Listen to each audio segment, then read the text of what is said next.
मेरे प्यारे बच्चों नमस्कार। तो शुरू करते हैं इस क्लास को। और इस क्लास में सेट 7 इंटरमीडिएट गणित 2020 सेट कोड है 324 YZ के आगे के प्रश्नों को हल करवाएंगे। कहने का मतलब है इस क्लास में सेट 7 कंप्लीट हो जाएगा। और पिछली क्लास में प्रश्न 6 कंप्लीट करवा चुके हैं। जिन बच्चों ने प्रश्न 6 कंप्लीट नहीं किया है लिंक डिस्क्रिप्शन में मिल जाएगा, कंप्लीट कर लेना। और इस क्लास में सेट 7 कंप्लीट करवाएंगे। तो अभी तक आप लोगों ने इस वीडियो को लाइक नहीं किया है तो सबसे पहले सभी स्टूडेंट इस वीडियो को लाइक कर दें और इस वीडियो को ज़्यादा से ज़्यादा शेयर करते हैं अपने फ्रेंड सर्किल में। तो इंतजार खत्म हुआ, उड़ाते हैं 1 बाय 1 प्रश्नों का गर्दा। तो आपको यहाँ पे दिख रहा होगा प्रश्न 7वें का बताया गया है निम्नलिखित समीकरण लिखा है 1 2 3 आगे लिखा है को आव्यूह विधि से हल कीजिए। तो पिछले कई सेट में इस प्रकार के प्रश्न हो चुके हैं तो आप लोग इसको लगा लेना, लेकिन 4G ट्रिक से आंसर शीट निकलवा देते हैं। तो देख लो 4G ट्रिक से आंसर शीट x, y और z के मान कैसे निकालोगे। सबसे पहले आपको लिख लेना है पहला समीकरण, ये लो लिख गया ना। दूसरा लिख लो y प्लस का 3z इक्वल 11। तीसरा लिख लो x माइनस का 2y प्लस का z इक्वल 0। अब आपको करना क्या है, समीकरण 1 2 3 तीन समीकरणों में आपको 2 समीकरण ऐसे उठाना है जिसमें एक चर या 2 चर कट जाए हल करने पर। तो अगर हम बात करें समीकरण 1 और 3 की, समीकरण 1 और 3 को लेके चलो, इसमें 2 चर कट जाएंगे। तो यहाँ पे देख लो समीकरण 1 हमने लिख लिया और समीकरण 3 लिख लिया। देखो 1 और ये 3 2 चर देखो कैसे कैंसिल होंगे। z से z कैंसिल होगा, x से x कैंसिल होगा। कैसे? घटाने पर। क्यों घटाने पर?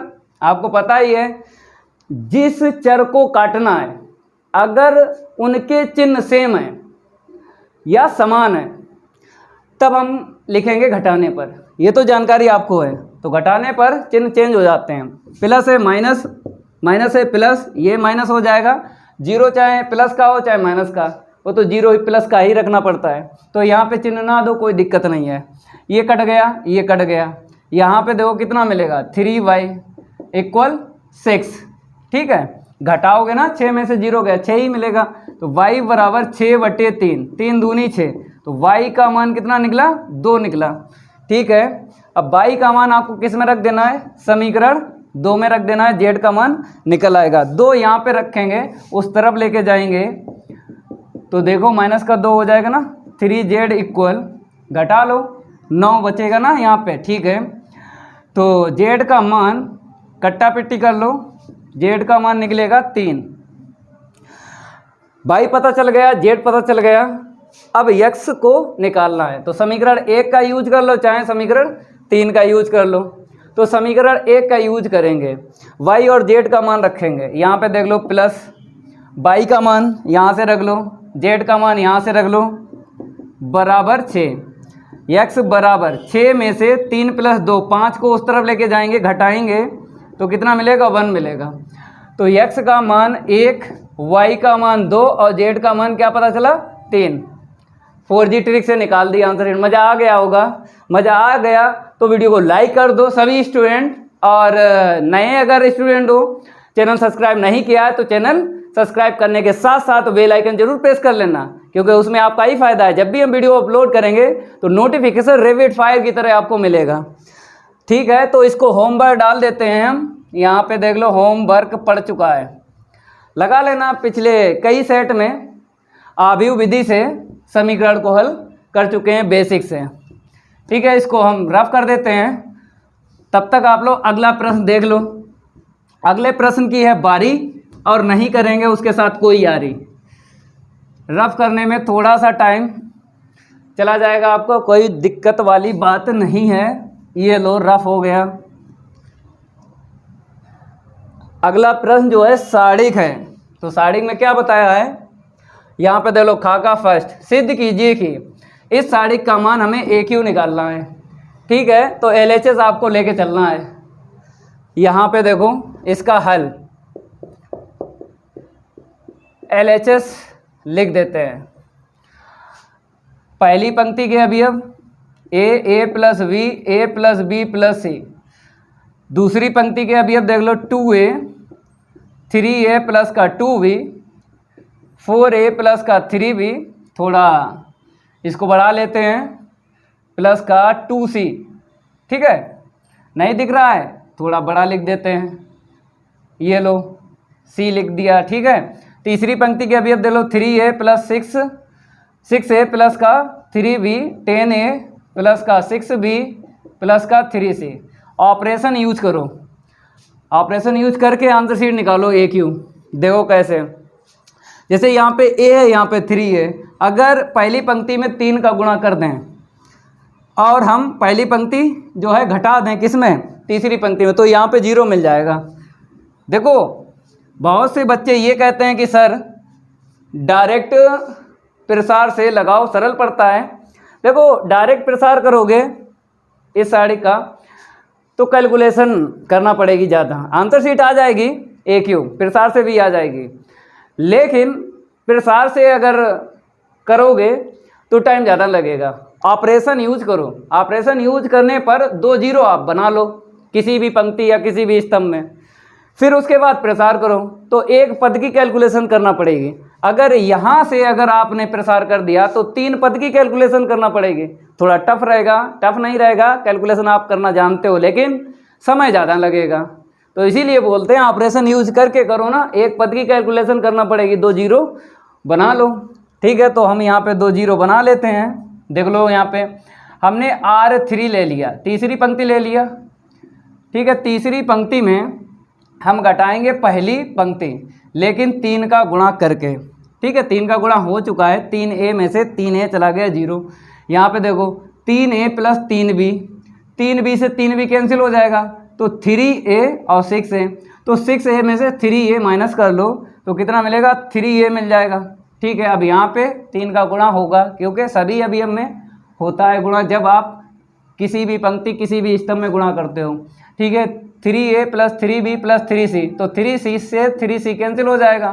ठीक है, ए बी वाले 2 पद मिलेंगे तो 3a यहाँ पे 10 में से 3 जाएगा, 7a मिल जाएगा।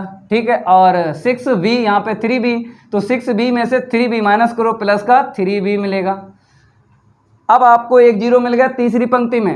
अब आपको दूसरा 0 बनाना है दूसरी पंक्ति में, क्योंकि दो वाले जो ऑपरेशन होते हैं एक साथ यूज कर सकते हो। हम पिछली कई क्लास में आपको बता चुके हैं और पार्ट जो हमने पढ़ाया था साड़ी उसमें भी बताया था। ठीक है, तो हम क्या करेंगे, यहाँ पे 3a है तो हम यही ले लेते हैं पहली पंक्ति। नहीं, यहाँ पे 2a है क्योंकि दूसरी पंक्ति ले रहे हैं। 2a, इसमें 2 का गुणा करेंगे पहली पंक्ति में, ऐसे करके अब 0 मिल जाएगा। यहाँ पे 2a और यहाँ पे 2a घटाएंगे 0 मिलेगा। 2a प्लस 2b मिलेगा, यहाँ पे 2b से 2b कैंसिल हो जाएगा। 3a में से 2a माइनस करो, a मिला। 2a plus 2b plus 2c, 2c से 2c कैंसिल हो जाएगा। अब घटा लो, 4a में से 2a घटा लो तो 2a मिलेगा। 2b है ना, 3b में से 2b माइनस करो तो प्लस का b मिल जाएगा। तो एक साथ 2 ऑपरेशन यूज हो जाते हैं। ठीक है, जिस पंक्ति में ऑपरेशन यूज हुए उसके अभी बदल जाएंगे और जिस पंक्ति में ऑपरेशन यूज नहीं किया है उसके अभी सेम टू सेम रहेंगे। तो पहली पंक्ति में ऑपरेशन यूज नहीं हुआ है तो उसके अभी सेम टू सेम आपको लिख देना है a प्लस बी प्लस सी। ठीक है, 2 0 मिल गए। अब आपको करना क्या है, प्रसार कर देना है। ठीक है, यहाँ पे हम लिखते हैं एक लाइन, किसमें 2 0 मिल गए हैं, पहले स्तंभ में मिले हैं। जिस पंक्ति या जिस स्तंभ में 2 लगातार 0 मिल जाएं उसी के सापेक्ष आपको प्रसार करना है, इतना ध्यान रखना है। तो C1 के सापेक्ष प्रसार करने पर, C1 के सापेक्ष प्रसार करने पर चिन्ह आपको पता है तो कोई दिक्कत नहीं आएगी। पहला अवयव A, ठीक है, और वो भी प्लस का लेना है। ठीक है, पहला स्तंभ और पहली पंक्ति को छुपाना है, इसका इसमें गुणा करना है। तो a फिर इंटू 7a प्लस का 3b। ठीक है, माइनस के बाद में अब इसका इसमें गुणा करना है, 3a फिर कितना लिखना है, 2a प्लस का b। अब देखो ये प्लस का अभी ये माइनस का, तो -0, ठीक है। इसके लिए ब्रैकेट में लिखेंगे नहीं क्योंकि बाहर 0 है, बाकी सब 0 हो जाएंगे। फिर प्लस का 0, हमने पहले ही बताया था कि 2 0 बना लो तो एक पद की कैलकुलेशन आपको करना पड़ेगी, ठीक है। आगे बढ़ते हैं, a लिख दिया, a का गुणा करेंगे 7a² रहेगा, इसमें गुणा करो तो 3ab मिलेगा। इस अब दूसरा जो पद है ना, इसमें गुणा करो 3a का, तो कितना मिलेगा 6a²। यहाँ पे माइनस का 3ab रहेगा, काट दो, प्लस का 3ab माइनस का 3ab कट गया ना, बराबर में a, और यहाँ से कितना मिलेगा घटा लो, 7a² है, 6a² घटाएंगे तो a² मिलेगा, गुणा करेंगे 2 और 1 घातें 3 हो जाएंगी। तो ये आंसर शीट आ गई, इसको नोट कर लो, ये तो कंप्लीट हो गया। इसको हम रफ करेंगे और ये सेकंड देख लो खा का, उसको भी हल करवाएंगे। मेरे प्यारे बच्चों रफ हो गया, अब आपको खा का सेकंड देख लेना है। यहाँ पे बताया गया है सिद्ध कीजिए कि, क्या सिद्ध करना है देख लो। पहला सदिश, दूसरा सदिश और तीसरा सदिश एक समकोण त्रिभुज की भुजाएं हैं। तो आपको क्या करना पड़ेगा, पाइथागोरस प्रमेय आपको सत्यापित करना पड़ेगी, तब बता सकते हो पहला सदिश, दूसरा सदिश और तीसरा सदिश एक समकोण त्रिभुज की भुजाएं हैं। आगे क्या लिखा है, त्रिभुज के शेष 2 कोण भी ज्ञात कीजिए। तो आपको पता है कि जब हम पाइथागोरस प्रमेय सत्यापित कर देंगे तो त्रिभुज क्या हो जाएगा, समकोण हो जाएगा। समकोण में एक कोण 90 अंश का हो जाएगा। जो 2 कोण बचेंगे ना, 90 अंश को छोड़ के 2 कोण बचेंगे, वही पूछ रहा है, ठीक है। तो पहले आपको पाइथागोरस प्रमेय सत्यापित करना है। लेकिन जो आपको यहाँ पे दिख रहा है पहला सदिश, दूसरा सदिश और तीसरा सदिश, तो आपको जानकारी दे देते हैं। अगर प्रश्न में बिंदु या शीर्ष लिखा है तो क्या बोलते हैं, स्थिति सदिश बोलते हैं। लेकिन यहाँ पर लिखा नहीं दिख रहा है, कहीं लिखा दिख रहा है बिंदु या शीर्ष। जब ना लिखा आपको दिखे तो एक बात याद रखना है कि ये शीर्ष हैं। जब शीर्ष हैं तो आपको पता ही है यहाँ पे क्या लिखेंगे, दिए गए स्थिति सदिश, ठीक है। तो सबसे पहले आपको लिख लेना है यहाँ पे दिए गए स्थिति सदिश, मार्कर चेंज कर लेते हैं। पहला आपको ले लेना है वेक्टर OA, क्यों, क्योंकि आपको पता ही है अगर समकोण त्रिभुज है AV और C, त्रिभुज के बाहर कहीं पर आपको एक मूल बिंदु ले लेना है। चलो यहाँ पे हमने ले लिया, तो हमें पता है A का स्थिति सदिश वेक्टर OA, B का स्थिति सदिश वेक्टर OB और C का स्थिति सदिश वेक्टर OC। डायग्राम यहाँ पे बनाने की ज़रूरत नहीं है, समझाया है आपको। तो पहला ले लेना है वेक्टर OA, दूसरा ले लेना है वेक्टर OB, तीसरा ले लेना है वेक्टर OC। अब कैसे लिखोगे, दिक् अनुपात से लिखना है, जल्दी सदिश लिख जाता है। 211 से आपको सदिश लिख लेना है, माइनस नहीं पड़ा, दिमाग में रखना है। आगे देखो 135 से सदिश लिख लिया, यहाँ पे 5 होगा। अब तीसरा देख लो, यहाँ पे 344 से आपको लिखना है, ये लो 344 से लिख लिया है। आपको क्या निकालना है, AB वेक्टर निकालना है, फिर BC निकालना है, फिर CA निकाल लेना है, ठीक है। फिर मापांक निकालेंगे, फिर सबसे बड़ी आंसर शीट देख लेंगे, उसको कर ले लेंगे। छोटी छोटी 2 आंसर शीटें हैं, आधार और लंब लेंगे, पाइथागोरस प्रमेय सत्यापित हो जाएगी। तो यहाँ पे नाव लिखो, नाव के बाद कामा लगा लेना है। वेक्टर AB निकालना है, बाद वाला पहले और पहले वाला बाद में। ये फार्मूला तो आपको आता ही है। घटा लो, B में से A को जब घटाएंगे ना तो ये माइनस के चिन्ह हो जाएंगे, ये वाला ये प्लस हो जाएगा। घटाओ, माइनस का यहाँ पे क्या मिलेगा I कैप, ये प्लस का J कैप हो गया और ये माइनस का 3J कैप, तो माइनस का 2J कैप मिल जाएगा हमको, ठीक है। अब इसके बाद में आपको करना क्या है, लास्ट वाला और घटा लेना है। ये माइनस का K कैप हो गया और माइनस का 5 है तो माइनस का 6 हो जाएगा ना K कैप, ठीक है। अब आपको वेक्टर VC निकालना है, चलो निकालो वेक्टर VC। तो बाद वाला पहले और पहले वाला बाद में आपको लिख लेना है, ठीक है। घटाओ, C में से B को घटाना, ये माइनस का हो गया, ये प्लस, घटाओगे 2I कैप मिलेगा। ये प्लस का हो गया तो घटाओगे माइनस का J कैप मिल जाएगा, ठीक है। अब देख लो लास्ट वाला, घटाओगे प्लस का K कैप मिल जाएगा। चलो आगे बढ़ते हैं, CA निकाल लो, बाद वाला पहले और पहले वाला बाद में। ए में से सी को घटाओ, जब घटाएंगे ना तो इसके चिन्ह बदल जाएंगे, ये माइनस का हो जाएगा, ये 2 प्लस के हो जाएंगे। तो घटाओगे माइनस का आई के मिल गया, ठीक है, ये प्लस का ये माइनस का, तो माइनस का 3 जे के मिल जाएगा, ठीक है। और फिर आपको ये लास्ट वाला पद देख लेना है वेक्टर ओ ए का और वेक्टर ओ सी का। तो ये प्लस का है, ये भी प्लस का है, तो जोड़ लेंगे 5 के मिल जाएगा ना, 4 और 1 5। इतना काम करना है। अब आपको मापांक निकालना है, इसको हम रफ कर देते हैं। मापांक निकालेंगे, देख लो मार्कर चेंज कर लेते हैं यहाँ पे देख लो ए बी का मापांक निकालो, डायरेक्ट निकालो रूट में।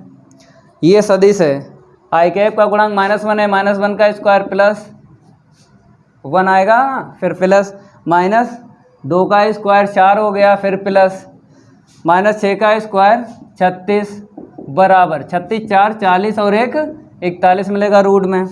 फिर वेक्टर वी सी निकालना है, रूट में निकाल लो वी सी का।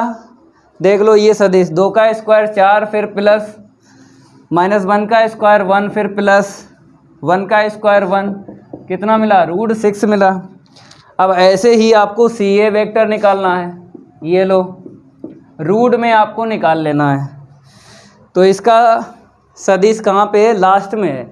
-1 का स्क्वायर 1, फिर प्लस -3 का स्क्वायर 9, फिर प्लस 5 का स्क्वायर 25, 9 और 1 10, 10 इसे दे दो 35 आ गया रूट में। अब सबसे बड़ी आंसर शीट देख लो, 41 है, इसको कड़ ले लो, ठीक है, कड़ ले लिया। अब इसके बाद चाहे इसको आधार ले लो, चाहे इसको लंब ले लो। तो इसको हमने क्या ले लिया, आधार ले लिया, ठीक है, और इसको क्या ले लिया, लंब ले लिया। चाहे इसको लंब ले लो, चाहे इसको नीचे वाले का आधार ले लो, आपको कड़ पता हो जाए, ठीक है। अब आपको क्या करना है, कड़ का स्क्वायर निकालना है। तो क्या मिला हमको, रूट 41 का स्क्वायर बराबर क्या मिल जाएगा, 41, समीकरण नंबर 1 डाल दो। फिर आधार का स्क्वायर यहाँ पे लिखना है, और प्लस लंब का स्क्वायर लिख लेना है।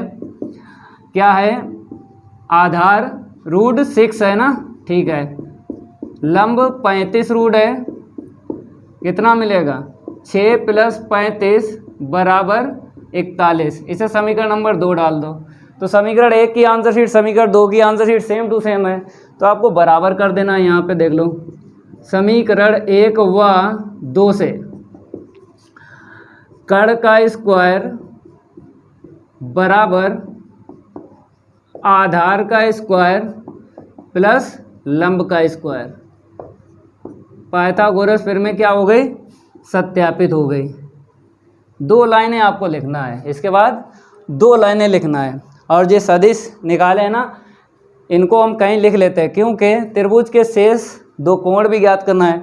तो सदिश की हमें ज़रूरत पड़ेगी, तो हम क्या करेंगे, यहाँ पर इसको रफ करके लिख देते हैं, क्योंकि ज़रूरत पड़ेगी ना, ठीक है। ए बी का यहाँ पे लिख देते हैं, और बी सी का लिख देते हैं, और सी ए का लिख देते हैं। ज़रूरत पड़ेगी देख लेंगे। ये लो यहाँ पे लिख दिया, ठीक है, 126, ये 211, फिर लास्ट वाला 135, ठीक है, 135 से हमने सदिश लिख लिया। अब इसको हम रफ करेंगे। इसके बाद क्या बताया था, 2 लाइनें आपको लिखना है। चलो रफ करने के बाद 2 लाइनें आपको लिखना है। चलो लिख लो 2 लाइनें। यहाँ पे क्या लिखना है, पाइथागोरस प्रमेय, मार्कर चेंज कर लेते हैं, पाइथागोरस प्रमेय सत्यापित होती है। पाइथागोरस प्रमेय सत्यापित होती है, अतः करके लिख दो यहाँ पे, दिए गए स्थिति सदिश एक समकोण दिए गए स्थिति सदिश एक समकोण त्रिभुज की भुजाएं हैं, ये लिख दिया है। अब इसका सेकंड पार्ट देखो, सेकंड पार्ट, तो सेकंड पार्ट में शेष दो कोण हमसे मांगे गए हैं। तो शेष दो कोण देख लो, थोड़ा सा ये लो, समकोण त्रिभुज बनाना है। ये 90, दो कोण ये वाले जो बचेंगे ना, क्योंकि ये 90 मिल गए ना, पाइथागोरस प्रमेय सत्यापित हो गई। ये आपको अल्फ़ा और बीटा ले लेना है। इसे ए डालो, इसे बी डालो, इसे सी डालो। तो ए सी मतलब ये देखो कड़ है ना ए बी, तो ये बी डालो यहाँ पे, ए बी कड़ है ना, इसीलिए यहाँ पे लिख भी देते हैं। फिर उसके बाद में इसे चेंज करेंगे ना, ठीक है। आपने आधार किसे माना है? बी सी को। बी सी आधार कैसे हो जाएगा? ये आधार कैसे हो जाएगा? क्योंकि ए बी, ए यहाँ कर लो, वी यहाँ कर लो, देखना पड़ेगा कैसे यहाँ पे सजाना है। अब ठीक है, ए बी और बी सी हो गया आधार, हो गया। अब और लंब किसे माना है? सी ए को। अब ठीक है, ये डायग्राम समकोण त्रिभुज, ये अल्फ़ा और बीटा निकालना है। तो यहाँ पे साथ में लिख भी दो, क्योंकि हमें ज़रूरत पड़ेगी। कॉस थीटा का फार्मूला लगाएंगे ना, ठीक है। तो आधार है √6, ये लो √6, और लंब क्या है? √35, ठीक है। अब इसको हम रफ कर देते हैं। अब फार्मूला कॉस थीटा का लगाना है। हमने आपको बताया था पार्ट 10 में, कॉस थीटा बराबर होता है vector A dot vector V upon vector A का मापांक वेक्टर वी का मापांक, यही बताया था ना, ठीक है। तो फार्मूला लगेगा, पहले कोण अल्फ़ा निकालेंगे। तो देख लो कॉस अल्फ़ा बराबर, तो जब आप ये वाला कोण लियो ना, ये वाला, तो किरमागत भुजाएं होना चाहिए, ये। तो वेक्टर वी ए क्या करना है? वेक्टर वी ए डॉट फिर वी सी अपान इसका मापांक निकालना है, वेक्टर वी ए और वेक्टर वी सी का मापांक। इतना ध्यान रखना है, ये वाला अगर कोण निकालना तो वेक्टर वी ए और वेक्टर वी सी लेना है, इतना ध्यान रखना है। ए बी लिख दिया, गलत हो जाएगा। तो वी ए तो यहाँ पे नहीं ज्ञात है, ठीक है। तो वी ए आपको ज्ञात करना है, कैसे? देखो,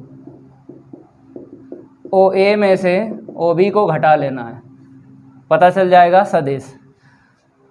ये ए है, ये बी है, ठीक है। नंबर डाल देते हैं, ए बी और ये सी है, ठीक है। ए बी और सी, बी पहले से पढ़ा है, ठीक है। अब मेरे प्यारे बच्चों घटा लो, ओ ए में से ओ बी को घटाओ, तो घटाओगे आई कैप मिल जाएगा आपको। फिर इसे घटाओगे, ये प्लस का हो जाएगा, तो 2j कैप मिलेगा। फिर लास्ट वाला घटाओगे, जुड़ेगा ना 6k कैप। इसका सदिश हमें पता है, यहाँ पे बी सी 211, ये लो 211 से आपको सदिश लिख लेना है। अपान में मापांक चाहे ए बी हो चाहे वेक्टर बी हो, उतना ही निकलेगा। केवल चिन्ह में गड़बड़ी होती है जब सदिश लिखते हो, मापांक में सेम निकलेगा, क्योंकि आपको पता है हमें स्क्वायर करना पड़ता है। तो ए बी हो चाहे बी है, तो मापांक तो सेम निकलेगा। इसका 41 यहाँ पे रख लो, इसका मापांक बी सी हो चाहे सी बी हो, सेम निकलेगा, ठीक है ना। अब अदिश गुणन करेंगे, 2 मिलेगा पहले पद में, दूसरे पद में माइनस का 2 और लास्ट में 6 मिल जाएगा। √41 √6, 2 से 2 कट गया ना, √6 बटे √41 √6। इसे कै बार लिखो? 2 बार लिखोगे तो एक रूट कैंसिल हो जाएगा। यहीं पे देख लो, √6 अपान √41 √6, 6 को 2 बार लिख लिया ना, ये कट गया। तो मिला है हमको 6 बटे 41, इतना मिला है कॉस अल्फ़ा। तो यहाँ से अगर हम अल्फ़ा निकालेंगे तो कॉस इनवर्स 6 बटे 41, ये कोण निकला है। एक और निकालना है, इसे नोट कर लो, इसको हम रफ कर देते हैं। जैसा ये निकाला है ना अल्फ़ा, ऐसे बीटा आपको निकालना है, नोट करते रहा करो। ठीक है, ये भी हम रफ कर देते हैं। चलो यहाँ पे अब लिखना है कॉस बीटा बराबर, कैसे सदिश लिखना है, देखो गलती ना हो जाए इतना ध्यान रखना। जब ए ये वाला कोण निकाला ना, तो ए से आपको लेना है सदिश, ए भी ए से लेना है, तो ए सी ए लिख लिया, गलत हो जाएगा। ठीक है, ऐसे लिखना ए से ए बी, ए से ए सी, तब बीटा करेक्ट आंसर शीट निकलेगी, नहीं तो चिन्ह का लफड़ा हो जाएगा, गलत हो जाएगा ना। ठीक है, अपान में इसका मापांक। अब ए बी तो यहाँ पे हमें पता, रख लो कितना है। चलो भाई देख देख के लिख लेते हैं। अब इसके बाद में आपको करना क्या है, ये ए सी निकालना है, ये सी ए है, ये काम नहीं करेगा सी ए सी निकालना है। कैसे निकालोगे, ओ सी में से ओ ए घटा लो, सी में से ए को घटाना है, सी ये रहा, ए ये रहा, घटाओ, 3 में से 2 गया, आई कैम मिल गया, ये घटाओगे ये प्लस का हो गया, और माइनस का 3 जे कैम मिल जाएगा ना, ये माइनस का हो गया, ये भी माइनस का 5 के कैप। ठीक है, अपान में मापांक सेम रहता है, चाहे ए बी का हो चाहे बी ए सदिश का हो। तो ठीक है, ए बी √41 है, मापांक सेम रहेगा, हमने बताया, चाहे ए सी हो चाहे सी ए हो। तो देख लो 35। ठीक है, आदेश गुणन करोगे, पहला पद माइनस का 1 मिलेगा, दूसरा 6 मिल जाएगा, 2 3 6, तीसरा कितना मिल जाएगा प्लस का 6 पंचे 30, अपान में √41 √35 कितना मिलेगा, ऊपर घटा लो 5, इसे दे दो, कितना हुआ यहीं पे देख लो 35 हुआ ना, और √41 और √35, जैसे आपने 2 बार √6 और √6 लिखा है, ऐसे ही आपको लिखना है √35 अपान में, मार्कर चेंज कर लेते हैं, कहाँ गया कैप। चलो भाई √41 √35 कैंसिल कर लो, तो कितना मिलेगा 35/41, रूट कर लो होल, तो कॉस बीटा। अब यहाँ पे बीटा का मान निकाल लो, बीटा बराबर कॉस इनवर्स 35/41, ये आंसर शीट आ गई है, दूसरा कोण आ गया, नोट कर लो, कंप्लीट हो गया ये 7 का। अब अगला प्रश्न हल करवाते हैं, जल्दी से नोट करो मेरे प्यारे बच्चों, रफ हो गया। अब आपको अगला प्रश्न देख लेना है, 8वें का बताया गया है, निश्चित समाकलन का मान ज्ञात कीजिए।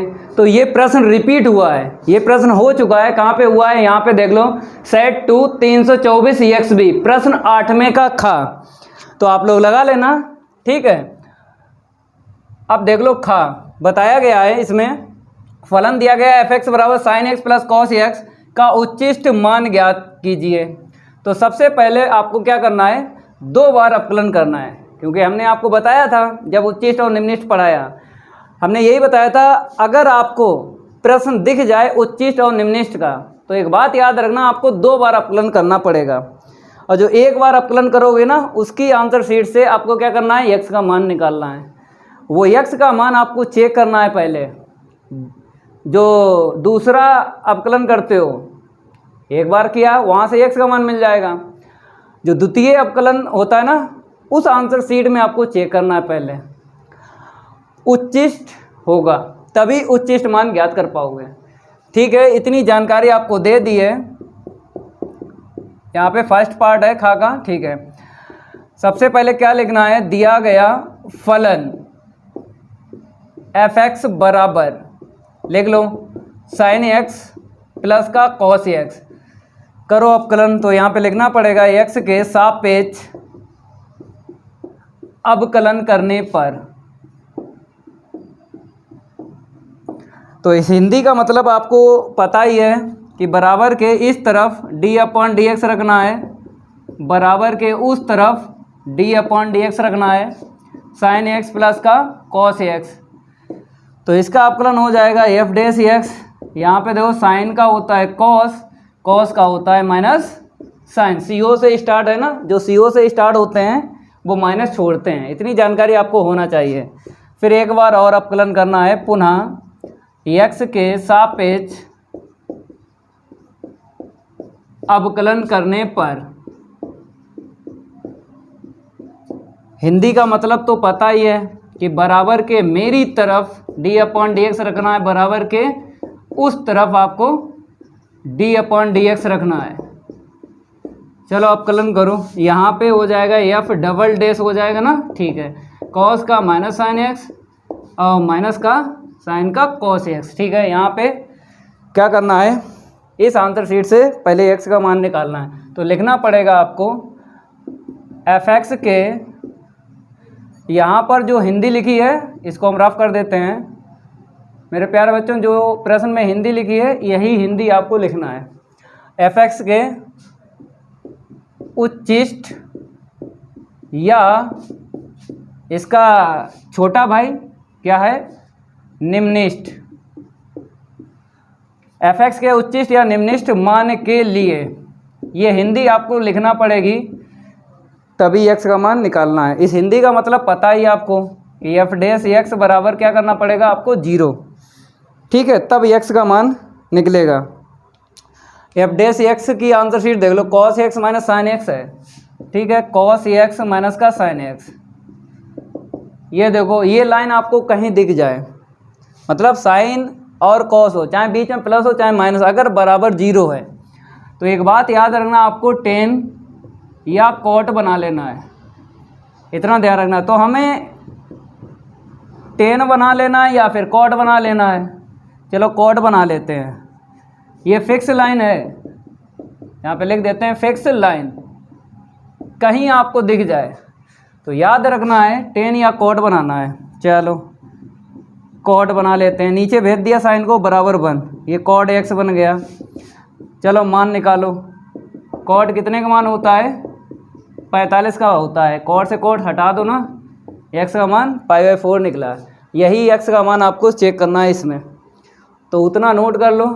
अब इस तरफ जो है रफ करके आगे बढ़ाते हैं प्रश्न को, तो रफ करने में थोड़ा सा टाइम लग जाता है, ठीक है। आपको लिखना है x बराबर π/4 पर, चेक करो हमें क्या मिलना चाहिए, लेस देन, ठीक है, लेस पे फलन उच्चिष्ट हो जाएगा।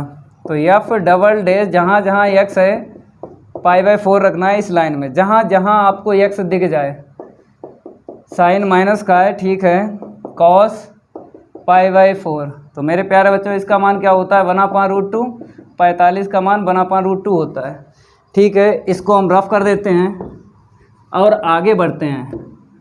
तो यहाँ पर क्या बताया गया है, इसे जोड़ लो, माइनस के दोनों पद हैं, 2/√2 मिल जाएगा। इसे कई बार लिखोगे, 2 बार लिख लो मेरे प्यारे बच्चों, यहाँ पर 2 को 2 बार लिख लो ना, √2 ये कैंसिल हो जाएगा, माइनस का √2 मिलेगा, लेस देन 0 आ गया। लेस देन 0 पे क्या होता है, फलन उच्चिष्ट होता है, तो लिख दो x बराबर π/4 पर fx क्या है,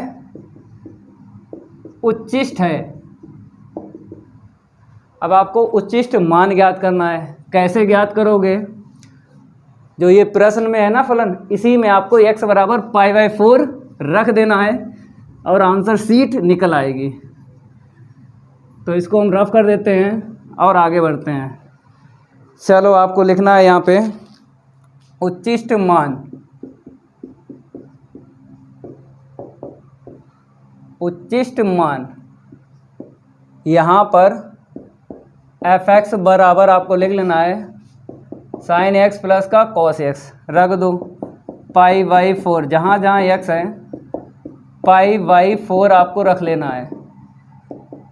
कॉस 45 साइन 45 का मान दोनों का 1/√2 1/√2 होता है, जोड़ लो, लघुत्तम सेम है, डायरेक्ट जोड़ लो, अंश में 1 + 1 2 हो जाएगा ना, इसे 2 बार लिख लो, 1 कैंसिल हो जाएगा, 1 बचेगा। तो यह π/4 पे इतना आया, कामा x बराबर π/4 पर, यह उच्चिष्ट मान निकला है। नोट कर लो। अब अगला प्रश्न हल करवाते हैं, जल्दी नोट करो इसे मेरे प्यारे बच्चे। रफ हो गए, अब आपको अगला प्रश्न देख लेना है। खाका सेकंड बताया गया है एक थैले में 4 लाल और 5 काली गेंदें हैं। आगे लिखा है दूसरे थैले बी में 6 लाल और 3 काली गेंदें हैं। ठीक है, आगे लिखा है एक गेंद थैले ए से निकाल कर थैले बी में स्थानांतरित, स्थानांतरित का मतलब होता है डालना, कर दी जाती है। आगे लिखा है इसके बाद बी से एक गेंद निकाली जाती है, इसके लाल होने की प्रायिकता ज्ञात कीजिए। पहले बता देते हैं ये प्रश्न किस प्रश्नावली से लगेगा, क्योंकि आपको पता है प्रायिकता का प्रश्न है पाठ 13 से। तो प्रश्नावली 13.3 से लगेगा। और किससे लगेगा यहाँ पे लिख देते हैं, संपूर्ण प्रायिकता की प्रमेय से, संपूर्ण प्रायिकता की प्रमेय से ये लगेगा। तो हमने प्रश्नावली 13.3 का बेसिक पढ़ाया था, तो आपने संपूर्ण प्रायिकता की प्रमेय का फार्मूला याद किया था। ठीक है, उसी से आपको सीख लेना है। तो एक बात आपको बता देते हैं, यहाँ पर क्या होता है, इसकी एक और प्रमेय है बेज प्रमेय। तो संपूर्ण प्रायिकता की प्रमेय और बेज प्रमेय प्रश्नावली 13.3 के प्रश्न लगते हैं। तो क्या होता है, जो पहले घटना घटित होती है उसको पहले लिखा जाता है, जो घटना बाद में घटित होगी उसको बाद में लिखेंगे। अब कैसे पता करोगे, फिर रिपीट हम करते हैं। एक थैले में 4 लाल 5 काली गेंदें हैं। ठीक है, थैले यहाँ पे मिसप्रिंट है, एक थैले में 4 लाल और 5 काली गेंदें हैं, ए लिख लो, यहाँ पे ए होगा। ठीक है, आगे लिखा है दूसरे थैले बी में 6 लाल और 3 काली गेंदें हैं। तो ये तो 2 थैले बता दिए, एक ए बता दिया गया, एक बी बता दिया कितनी कितनी गेंदें हैं। ठीक है, आगे क्या लिखा, एक गेंद थैले ए से निकाल कर थैले बी में स्थानांतरित कर दी जाती है। तो आपको ये जानकारी हो गई है कि पहले घटना घटित होगी थैले ए की, क्योंकि एक गेंद थैले ए में निकालोगे, थैले बी में आपको डालना है। तो थैले ए की पहले घटना घटित होगी, फिर उसके बाद एक गेंद डाल लेना है। रंग नहीं बताया गया है तो एक लाल डाल देंगे, एक काली डाल देंगे। फिर उसके बाद बताया गया है इसके बाद बी से एक गेंद निकाली जाती है, पहले ए से निकाल कर डालना है बी थैले में, उसके बाद बी से एक गेंद निकाली जाती है, उसके लाल होने की प्रायिकता ज्ञात करनी है।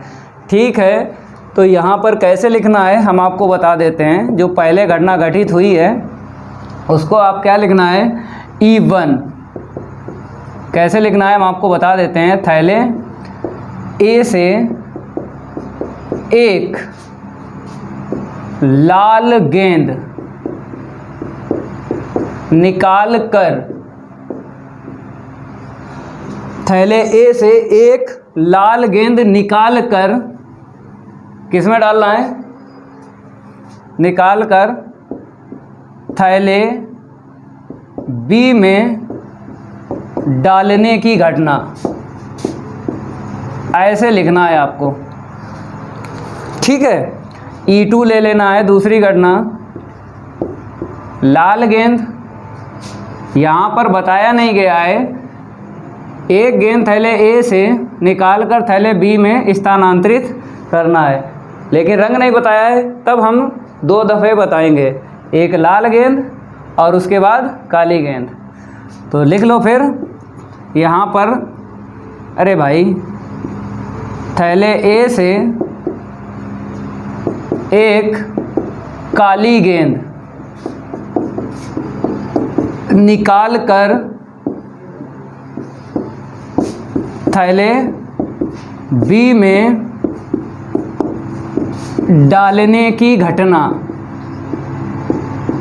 ठीक है,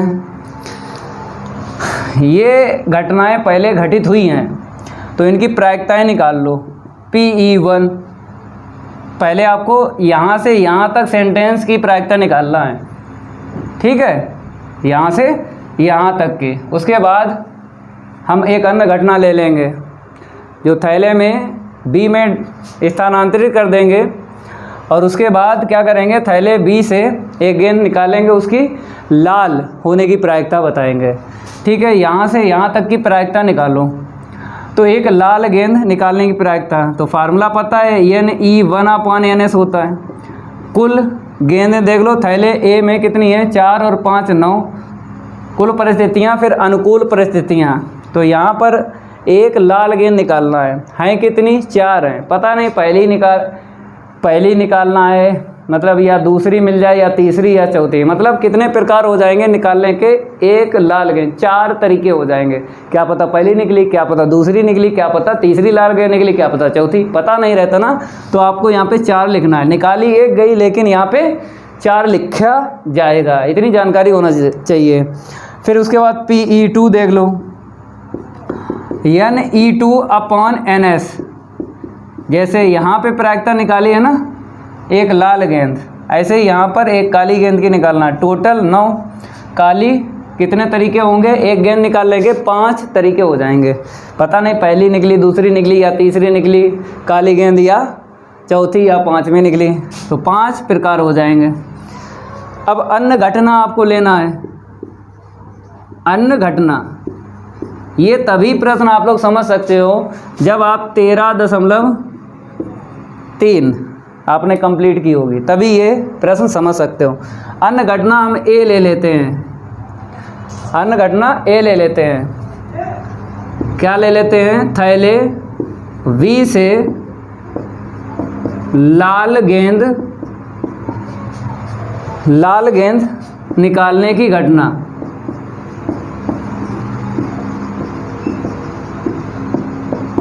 थैले बी से।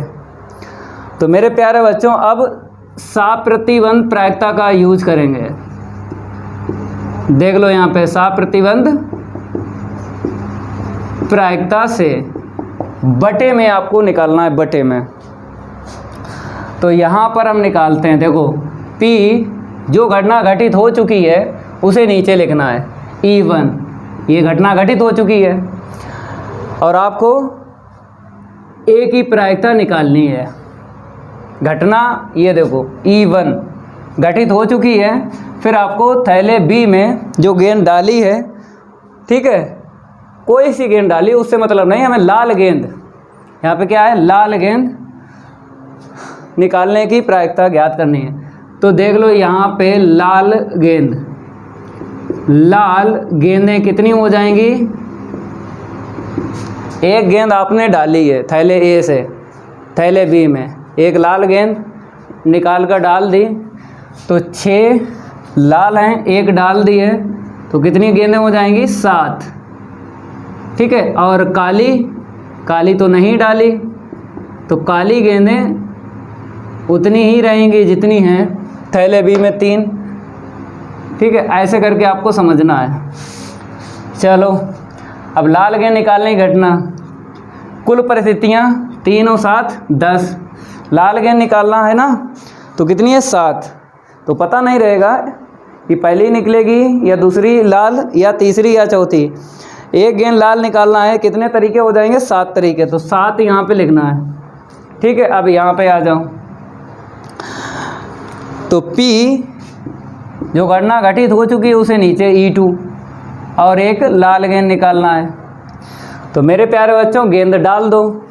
आपने कौन सी गेंद डाली है, लाल ही डालना है, लाल। यहाँ पर देखो लाल E1 घटना में आपने ले ली थी, E2 में थैले ए से एक काली गेंद आपने डाल दी, तो लाल गेंदें कितनी रहेंगी, यहाँ पे 6 ही रहेंगी, और काली गेंद एक बढ़ जाएगी। थैले ए से आपने निकाल कर डाली है ना, यहाँ पे देखो एक काली गेंद थैले बी में डाली है काली, तो यहाँ पे कितनी काली हैं, 3, एक बढ़ जाएगी, तो कितनी हो जाएंगी, 4 गेंदें हो जाएंगी। चलो यहाँ पे 4 ही लिख दो, केवल गेंदें ना लिखो, कोई दिक्कत वाली बात नहीं है। अब बताओ कुल परिस्थितियाँ 6 4 10, अनुकूल परिस्थितियाँ एक इसके लिए है, अन्य घटना थैले बी से लाल गेंद, एक लाल गेंद आपको निकालना है। तो कितने तरीके हो जाएंगे, कुल लाल गेंदें मेरे पास थैले बी में 6 हैं, तो 6 प्रकार या 6 तरीके से निकाल सकते हो एक गेंद, तो 6/10। अब इसके बाद संपूर्ण प्रायिकता की प्रमेय का यूज करना है। तो कैसे लिखना है देख लो, थोड़ा फार्मूला बड़ा है, कहाँ पे लिखेंगे, यहीं पे लिख देते हैं, यहाँ से लिखते हैं संपूर्ण प्रायिकता की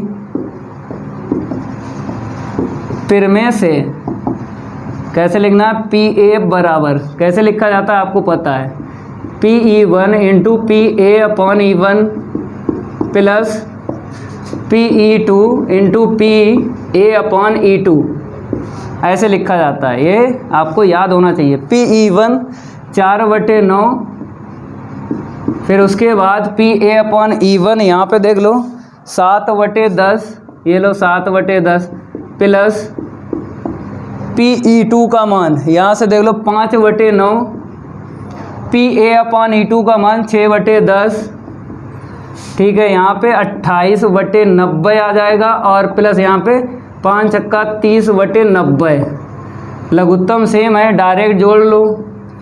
तो जोड़ेंगे 8 और 3 और 2 5, 58/90, कट्टा पिट्टी कर लेंगे, यहीं पे आंसर शीट लिख देंगे, ठीक है। तो 58/90 है ना, काट लो 2 से, 2 दूनी 4, 2 नेम 18, 2 45, 45 से कट जाएगा ना, तो 29 बटा कितना आया, 29/45, ये आंसर शीट आई है। तो ये आंसर शीट किस में लाइक करना चाहिए, 0 या 0 से ग्रेटर, 1 या 1 से लेस, तो इसी में लाई कर रही है। तो 29/45 आंसर शीट आ गए, इसको नोट कर लो। अब अगला प्रश्न हल करवाते हैं, जल्दी नोट करो इसे।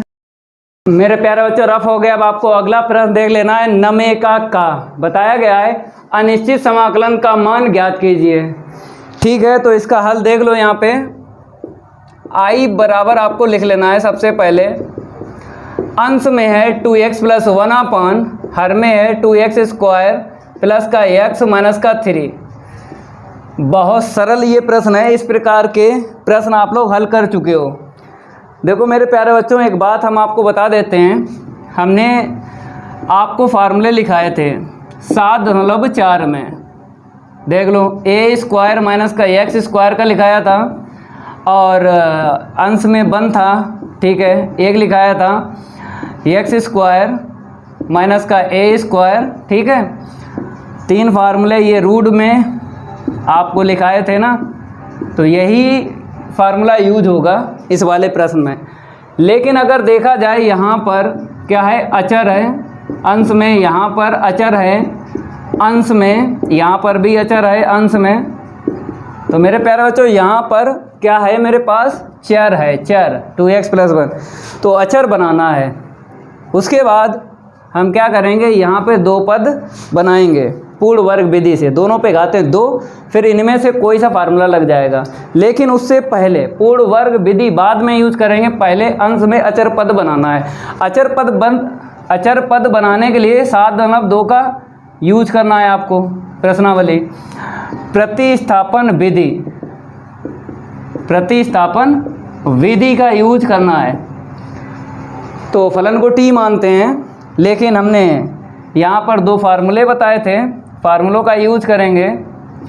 हमने ये बताया था कि अगर रूट में fx है, रूट के अंदर अपकलन करेंगे, अगर ऊपर वाला मिलता है तो डायरेक्ट ही हम क्या लिख देते हैं, 2√fx लिख देते हैं प्लस c।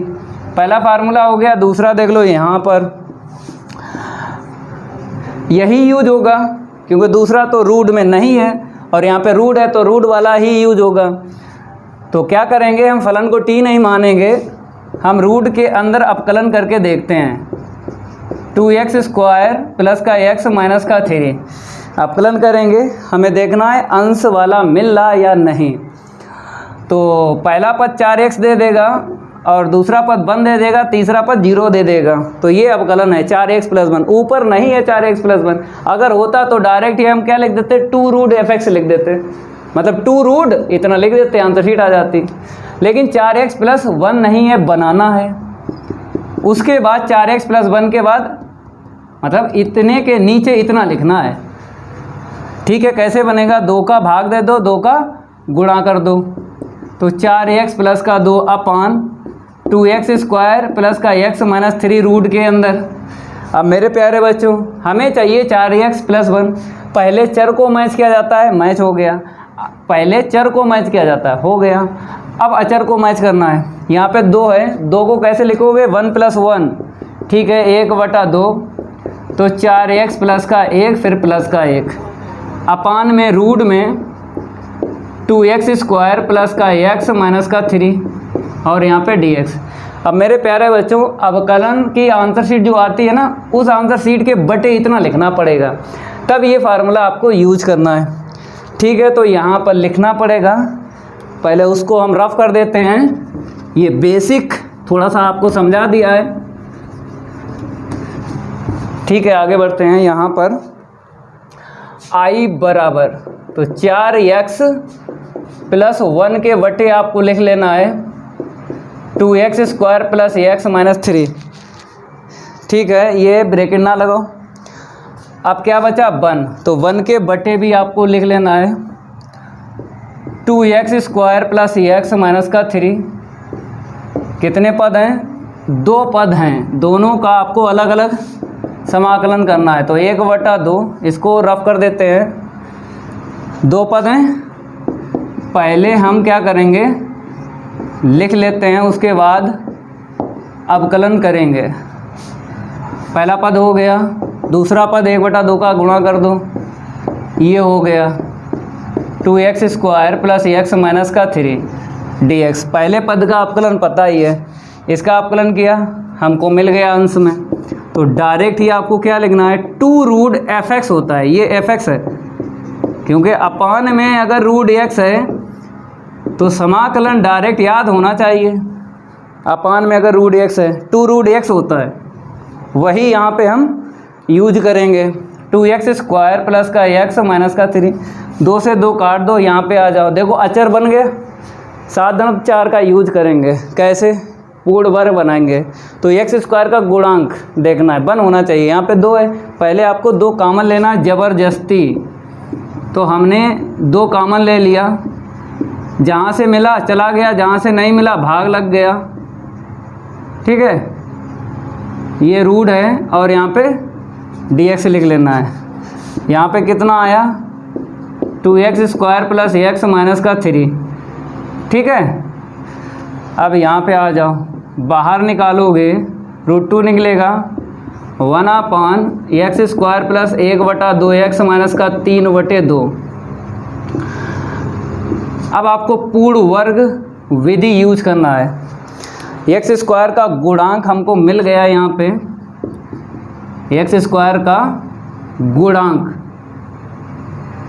यहाँ पे लिख देते हैं, x स्क्वायर का गुणांक 1, ठीक है। अब x के गुणांक का आधा करना है, आधा। जब x स्क्वायर का गुणांक 1 मिल जाए तब आपको x के गुणांक का आधा करना है। तो आधे का आधा 1/4, तो 1/4 मिला, उसको हम रफ कर देते हैं ऊपर 1/4। तो 1/4 का स्क्वायर आपको प्लस करना है और 1/4 का स्क्वायर माइनस करना है। इसको हम रफ कर देते हैं इस तरफ।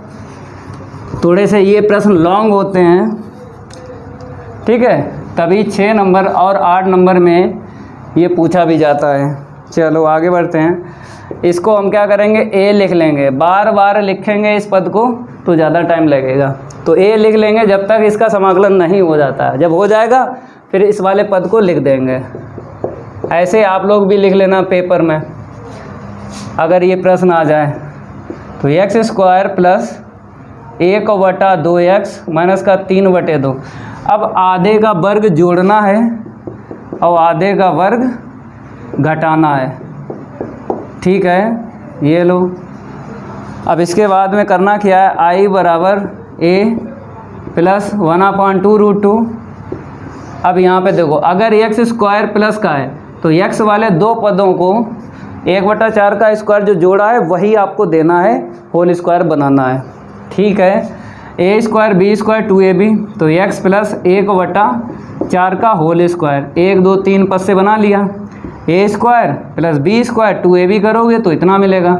अब ये बचा माइनस का 3/2 माइनस 1/16। अब यहाँ पर 8 का गुणा नीचे करो, 8 का ऊपर, लघुत्तम सेम बना के हम जोड़ लेंगे अंश में। तो इतना तो पहले लिख लो और रूट यहाँ पे यूज कर लो, 1/रूट ऑफ x प्लस 1/4 का होल स्क्वायर, 8 तियाँ 24, 8 दूनी 16 माइनस 1/16 और यहाँ पे dx। अब जोड़ लो, 24 1 25 हो जाएगा। तो i बराबर a प्लस 1/2√2 1/रूट ऑफ x प्लस 1/4 का होल स्क्वायर माइनस 25/16। अब मेरे प्यारे बच्चों यहाँ पे क्या करना है, 25/16 है ना, 5/4 का होल स्क्वायर कर लो, फार्मूला बन जाएगा। इसको हम रफ कर देते हैं। ये लो, रफ हो गया। रफ करने में थोड़ा सा टाइम लग जाता है, ठीक है। चलो आगे बढ़ते हैं। देख लो इसके आगे होगा क्या, i बराबर a प्लस 1/2√2। तो बना लो होल स्क्वायर, x प्लस 1/4 का होल स्क्वायर यहाँ पे बन जाएगा 5/4 का होल स्क्वायर, और रूट में आपको कर लेना है। चलो मार्कर चेंज कर लेते हैं, आगे बढ़ते हैं। i बराबर a प्लस 1/2√2 लिख लिया ना। फार्मूला लिख देते हैं, अगर फार्मूला याद ना हो फार्मूला लिख देते हैं। देख लो, 1/x² माइनस a², रूट में है, ठीक है। बताओ फार्मूला होता है log x plus root of x² minus a²। ये फार्मूला आपको यूज करना है, 1/रूट ऑफ x² माइनस a²। देखो अगर प्लस में होता, यहाँ पर प्लस में, तो यही फार्मूला यूज होता log का। अगर a पहले होता, a² माइनस x², तो होता sine inverse x/a, sine inverse x/a। ठीक है, आगे बढ़ते हैं। ये फार्मूला आपको याद कर लेना है। चलो, i बराबर a प्लस 1/2√2 लॉग x के स्थान पे x प्लस 1/4, फिर माइनस का 5/4, ठीक है।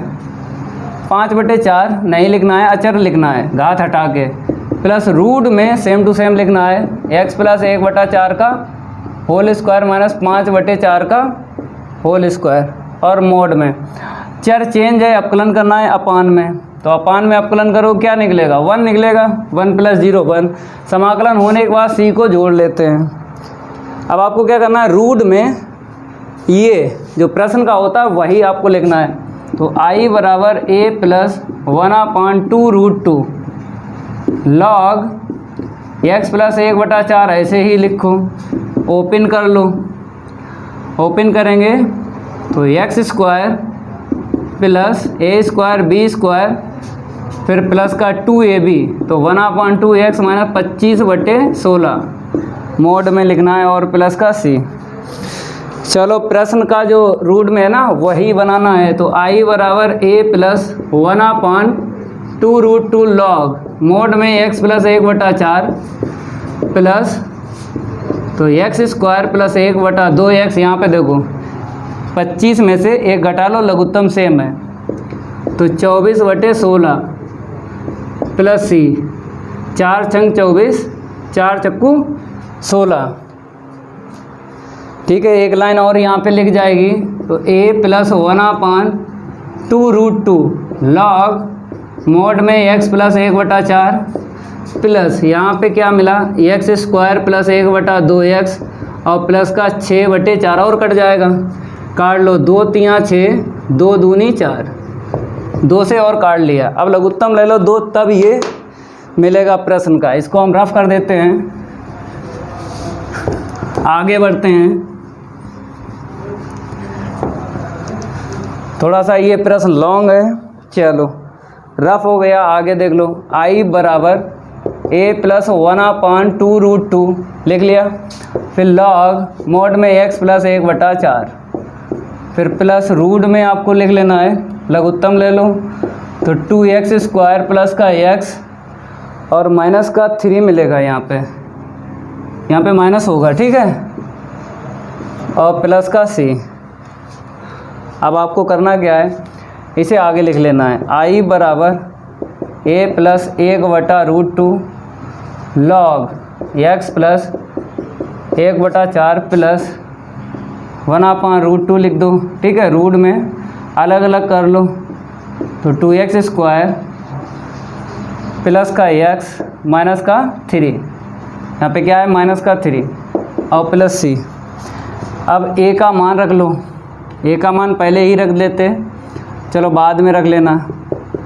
हमने बताया था आंसर शीट जब आ जाए तब आपको मान रखना पड़ेगा a का। इसको हम रफ कर देते हैं क्योंकि लाइन थोड़ी सी ज़्यादा हमें लिखना पड़ेगी, नोट करते रहा करो। लिख लो आगे, i बराबर a प्लस 1/2√2 log, हमने क्या बताया, a का मान रख लो, a का मान क्या था 2x² प्लस का x माइनस का 3, यही था a का मान। 1/2√2 log x प्लस 1/4 प्लस का 1/√2 2x² प्लस का x माइनस का 3 और प्लस c। ये आंसर शीट आगे नोट कर लो। अब इसका लास्ट प्रश्न बचा है, वो भी हल करवाते हैं, पहले इसको नोट कर लो। मेरे प्यारे बच्चों रफ हो गया। अब आपको अगला प्रश्न देख लेना है, नमे का खा। लास्ट प्रश्न है सेट 7 का, और इसको लगाने के बाद ये सेट कंप्लीट हो जाएगा, फिनिश हो जाएगा। 2020 के जितने पेपर थे सारे के सारे कंप्लीट करवा दिए। लास्ट प्रश्न देख लो, यहाँ पे बताया गया अवकल समीकरण इतने को हल कीजिए जबकि x बराबर π/2 पर y बराबर 2 है का विशिष्ट हल ज्ञात कीजिए। ठीक है, तो आपके पास कितनी विधि होती हैं अवकल समीकरण को हल करने की, एक कोटि एक घात का। कितनी विधि हैं? 3 विधि हैं। पहली चरों को पृथक करने की विधि, दूसरी समघातीय अवकल समीकरण और तीसरी क्या है, रैखिक अवकल समीकरण। तो रैखिक अवकल समीकरण यहाँ पे लग जाएगी क्योंकि बनी बनाई मिल गई ना। तो आपको बताना है रैखिक अवकल समीकरण कौन सा यूज होगा। dy/dx प्लस का py बराबर क्यू, पहला ये होता है। दूसरा देख लो dx/dy प्लस का px बराबर क्यू। बनी बनाई मिल गई यहाँ पे रैखिक अवकल समीकरण। तो dy/dx 2 बाई हैं, देख लो यहाँ पे 2 बाई, यहाँ पर भी 2 बाई हैं, 1 और 2। तो ये ऐसे पहचानते हैं। अगर 2x होते तो हमें दूसरा यूज कर लेना था रैखिक अवकल समीकरण। ठीक है, यहाँ पे मैच हो गया, 2 बाई हैं। अंश में देखते हैं, अंश में, हर में नहीं देखते हैं। ठीक है, पहला यहाँ पे यूज हो जाएगा। तो पहले आपको क्या करना है, लिख लेना है अवकल समीकरण। तो अवकल समीकरण है मेरे पास dy/dx माइनस का 3y into cot x equal sine 2x, यही है। तुलना कर लो, पहला जो है रैखिक अवकल समीकरण है ना, उसी से करो तुलना।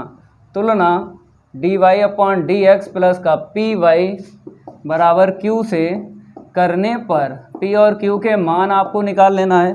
तो p बराबर दूसरे वाले पद से मिल जाएगा माइनस का 3 कॉट x, क्योंकि जो चेंज होता ना उसी को बराबर लिखते हैं। बराबर में कुछ भी हो लिख लेना है qx के बराबर। p और q के मान पता होने के बाद क्या ज्ञात करते हैं बताइए, IF निकालते हैं, समाकलन गुणक। तो यहाँ पे लिख देते हैं समाकलन गुणक, इंग्लिश में भी लिख देते हैं इंटीग्रल फैक्टर बोलते हैं। तो I यहाँ से ले लो, F यहाँ से ले लो। तो IF से लिखा जाता है P का समाकलन करना है, किसके सापेक्ष, नीचे देख लो, नीचे यहाँ पे चर क्या है, x है, तो x के सापेक्ष समाकलन होगा P का। ठीक है, P का मान देख लो क्या है, माइनस का 3, आगे लिख लो कॉट x का समाकलन कर लो। तो यहाँ पे लिख देते हैं कॉट x क्या होता है समाकलन, लॉग साइन x, ये होता है समाकलन। ठीक है, 3 जो है दे दो इसको साइन को, उसके बाद फार्मूला यूज कर लेंगे। तो देख लो e की घात माइनस में log साइन क्यू एक्स, ये हो जाएगा। अब फार्मूला हम यूज कर लेंगे, कौन सा, माइनस है log के बाद में, तो अपान में लिख लेना है साइन क्यू एक्स। मापांक हट जाएगा क्योंकि log हटेगा तो मापांक भी हट जाएगा। मापांक इसलिए यूज करते हैं log में क्योंकि log जो होता है परिभाषित धनात्मक मान पर होता है। तो log के जितने फार्मूले हैं सारे के सारे मोड में यूज करते हैं, इसीलिए धनात्मक मान पर log परिभाषित होता है।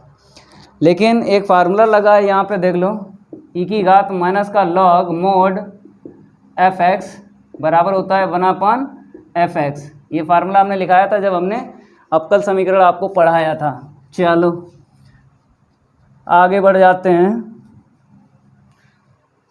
तो यहाँ पर करना क्या है, फार्मूला लगाना है व्यापक हल का। पहले व्यापक हल निकलेगा, उसके बाद विशिष्ट हल ज्ञात होगा। तो यहाँ पे लिख लो व्यापक हल। अब आपको बताना है फार्मूला किस चर से स्टार्ट होगा। अगर समाकलन x के सापेक्ष आपने किया है तो y चर से फार्मूला स्टार्ट होगा, ये जानकारी आपको होना चाहिए। y if का मान अपान में है 1/sin क्यू एक्स, ठीक है। q का मान देख लो, q है sin 2x, if का मान 1/sin क्यू एक्स और dx। if का मान रख लिया। अब थोड़ा देख लो, यहाँ पे समाकलन करना है। यहाँ पे कोण 2x है, यहाँ पे x है, तो कोण ज़्यादा है 2x, कम है x, तो ज़्यादा वाले को चेंज कर लो, ज़्यादा वाले 2x से x में कन्वर्ट कर लो क्योंकि एक घात कट जाएगी। तो y के अपान लिख लो साइन क्यू एक्स बराबर में इसका फार्मूला लगा लो, साइन 2 थीटा का होता है 2 sin theta into cos theta upon में साइन क्यू एक्स, तो एक घात यहाँ पे घट जाएगी। तो y के अपान लिख लो साइन क्यू एक्स बराबर, ऊपर मिलेगा 2 cos x और नीचे मिलेगा sine square x D x. Sine x को t मानो, ऊपर वाला मैच हो जाएगा, ठीक है। यहाँ पे प्रतिस्थापन विधि का यूज होगा। इसको हम रफ कर देते हैं और आगे बढ़ते हैं। ये लो रफ हो गया, रफ करने में थोड़ा सा टाइम लग जाता है। ये लो रफ हो गया, आगे बढ़ते हैं। यहाँ पे बताया गया y के अपान है साइन क्यू एक्स, ठीक है। 2 आगे लिख लो, फिर उसके बाद प्रतिस्थापन विधि यूज कर लो। चलो यहाँ पे लिख देते हैं प्रतिस्थापन विधि से। तो प्रतिस्थापन विधि का यूज होगा, मानेंगे साइन एक्स को t, अवकलन होगा इसका cos x, इस तरफ dx बराबर में dt, ये मैच हो गया, ठीक है।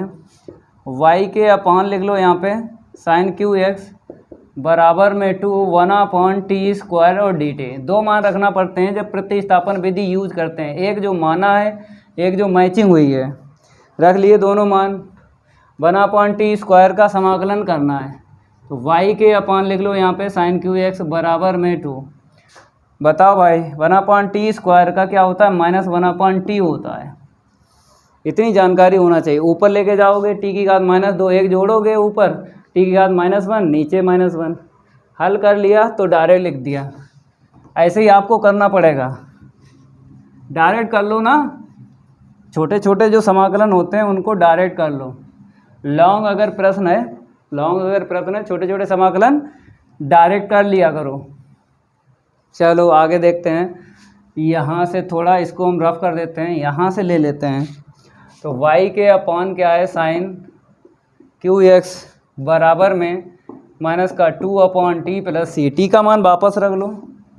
प्रतिस्थापन विधि से आपने माना है ना, कितना माना था साइन एक्स को, ठीक है, और प्लस सी गुणा कर दो, क्रॉस इंटू कर दो, y बराबर माइनस का 2 साइन क्यू एक्स अपान में साइन एक्स प्लस का c साइन क्यू एक्स।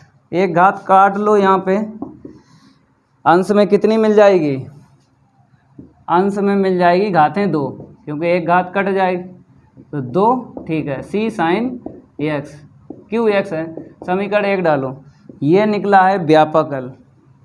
क्योंकि यहाँ पर आपको दिख रहा होगा सी, SOH अचर यहाँ पे काम करेगा।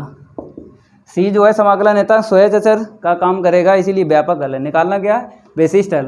तो आपको ये शर्त यूज कर लेना है और सी का मान निकालना है। SOH अचर हटाना है तभी विशिष्ट हल का मान निकलेगा। तो यहाँ पे जब और तब से यूज करेंगे। जब x बराबर वहाँ पे देख लो π/2, तब y बराबर कितना है 2, और यहाँ पे लिख लो समीकरण 1 से रखो भाई, क्या रखो? मान x बराबर π/2 और y बराबर 2 यहाँ पे रखो। माइनस का 2 sin स्क्वायर π/2 प्लस का c sin क्यूब π/2। चलो यहाँ से c का मान निकालो, उतना नोट करो। अब इस तरफ जो है करवाते हैं हल। चलो आगे बढ़ जाते हैं। 2 बराबर, यहाँ पे देख लो मेरे प्यारे बच्चों, साइन 90 का मान 1 होता है, ठीक है। -2 1 का स्क्वायर हो जाएगा ना, ठीक है। यहाँ पर साइन क्यू है ना, ठीक है। आगे बढ़ जाओ, माइनस का 2 मिलेगा यहाँ पे प्लस सी, इधर लाएंगे 2 जुड़ जाएगा c बराबर 4। तो c का मान उठा के रख दो, किस में रख दो? समीकरण 1 में रखने पर रखो समीकरण 1 में। तो y बराबर माइनस का 2 sin स्क्वायर x प्लस का 4, ये c यहाँ पे रख दो। तो मिला है हमको sin QX। ये आंसर शीट आई है, इसी को बोलेंगे विशिष्ट हल, क्योंकि इसमें SOH अचर नहीं है। यही हमसे मांगा गया था, यही निकाल दिया है। तो इसको नोट करने के बाद में आपको 2019 का सेट स्टार्ट करेंगे। 2020 के सारे प्रश्न जो थे सेट में सारे के सारे हो गए। तो अगली क्लास में लाएंगे 2019 का सेट और पहला सेट हल करवाएंगे। अगर ये मेरी क्लास अच्छी लगी हो तो वीडियो को लाइक कर देना है और इस वीडियो को ज़्यादा से ज़्यादा शेयर कर देना अपने फ्रेंड सर्कल। मिलते हैं अगली क्लास में, आज के लिए इतना ही काफ़ी है। धन्यवाद।